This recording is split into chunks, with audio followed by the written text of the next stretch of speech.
दोस्तों, एक मशहूर कहावत है कि इंसान अपनी इज्जत बनाने में वर्षों लगा देता है, लेकिन उसे गंवाने में एक पल ही काफी होता है।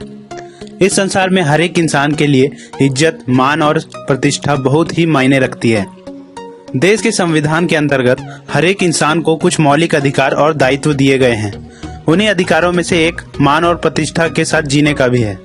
दोस्तों, इंटरनेट के दौर में आज हर एक आदमी सोशल मीडिया पर है, जैसे कि फेसबुक, ट्विटर, इंस्टाग्राम। आजकल किसी व्यक्ति को फेमस करने के लिए लोग इन्हीं सोशल मीडिया अकाउंट्स का ही सहारा ले रहे हैं। इलेक्शन के समय इसी पर पॉलिटिकल ग्रुप्स एक दूसरे के खिलाफ यहाँ कैंपेन चलाते हैं। इसमें ज्यादातर झूठे ही होते हैं, जिससे विपक्षी पार्टी के नेता की छवि खराब होती है। कई बार किसी व्यक्ति के बयान को तोड़ मरोड़ कर पेश करके खुद न्यूज एजेंसी वाले ही ट्रोल कर देते हैं। ये सब ही मानहानि के अंदर आता है। चलिए अब जानते हैं कि आईपीसी की धारा 499 मानहानि पर क्या कहती है। कभी भी कोई ऐसा बयान जिसे किसी व्यक्ति, संस्था जिसके खिलाफ वो बयान हो, अगर उससे छवि खराब होती है तो मानहानि के तहत केस दर्ज होता है। किसी पर झूठा आरोप लगाना और उसकी मान प्रतिष्ठा को चोट पहुंचाना मानहानि की श्रेणी में माना जाता है। इसके पीछे के तर्क हैं कि व्यक्ति की प्रतिष्ठा को धन संपत्ति का हिस्सा समझा गया है। इसलिए अगर कोई व्यक्ति किसी को संपत्ति से वंचित करता है तो वह अपराध की श्रेणी में माना जाता है। इसे हम 3 भागों में बांट सकते हैं। पहला, मानहानि से संबंधित सामग्री प्रकाशित करना। दूसरा, लिखित या मौखिक रूप से मानहानि करना। तीसरा, ऐसी कोई कार्रवाई जो किसी को बदनाम करने की मंशा से की गई हो।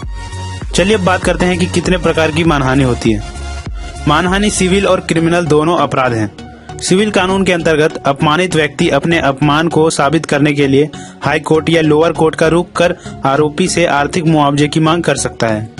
राज्य के खिलाफ मानहानि सिविल प्रोसीजर कोड की धारा 124A में निहित है, जिसको देशद्रोह कहा जाता है।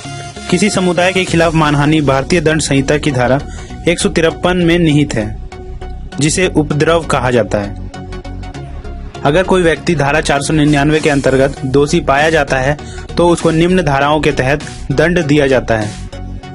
आईपीसी की धारा 500 बताती है कि मानहानि के तहत अगर कोई व्यक्ति किसी दूसरे व्यक्ति की मानहानि करता है तो उसको धारा 500 के तहत 2 साल तक की कैद या आर्थिक जुर्माना या फिर ये दोनों सजा हो सकती है। अपने आर्थिक उद्देश्य के लिए किसी की मानहानि करने पर धारा 502 के तहत 2 साल तक की कैद या आर्थिक जुर्माना या फिर ये दोनों हो सकती है।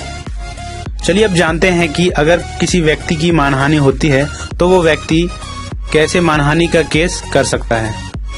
धारा 499 व 500 के तहत केस को दर्ज कराया जाता है। इसके लिए शिकायती सीआरपीसी की धारा 200 के तहत अदालत में अर्जी दाखिल की जाती है और वह आरोपी के खिलाफ केस दर्ज करने की गुहार लगाता है।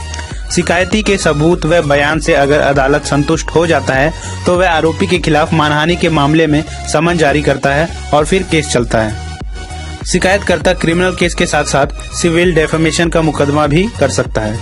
इसके लिए सिविल कोर्ट में अर्जी दाखिल किए जाने का प्रावधान है और इस प्रावधान के तहत वादी मुआवजे की मांग कर सकता है। मुआवजे के लिए उसके दावे पर प्रतिवादी को नोटिस जारी होता है और फिर केस चलता है। इस मामले में भी वादी को अपने दावे के पक्ष में सबूत पेश करने होते हैं, जिससे कि केस मजबूत और इस्टेब्लिश हो सके। दोस्तों, क्रिमिनल डेफेमेशन और सिविल डेफेमेशन दोनों केस अलग अलग चलते हैं। तो दोस्तों, ये था डेफेमेशन यानी मानहानि के ऊपर एक वीडियो।